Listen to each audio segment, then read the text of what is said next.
A question that I think quite a few people have put forward is, has anyone, to your knowledge, in the international Rett community been hospitalised with COVID? Fortunately, no.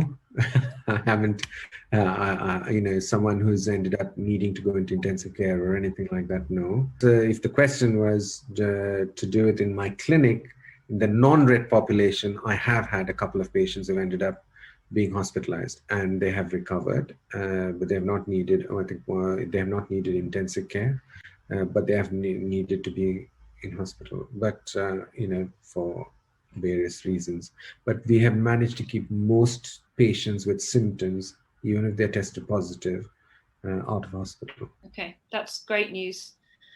Very good news. Also, a similar line, is there any evidence that children with Rett syndrome will be more adversely affected by COVID? The thing is that if this question was asked of me before this information of a whole year, my prediction would have been that there's a whole lot more individuals would have been hospitalized, and luckily that has not been the case, and that's why I was just putting the figures of the non-Rett patients in my clinic who would have similar kind of vulnerability in other ways, and actually it doesn't seem to be very different.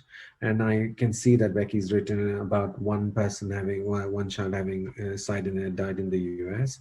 The thing is that we have to take it into account as to what is it that you're comparing it against, and that is the issue. And as I said, this is something that I would not have predicted. I would have thought that they were going to be far more vulnerable because they have pre-existing cardiorespiratory problems, and they are frail, and they are wheelchair bound, and many of the time, and they're in contact with multiple carers in multiple settings. So if it is to do with respite, carers coming in, all of the high risk, sort of factors, but luckily it has not turned out to be the case. So I think we should continue to do what is being done, because it has been effective to keep people safe.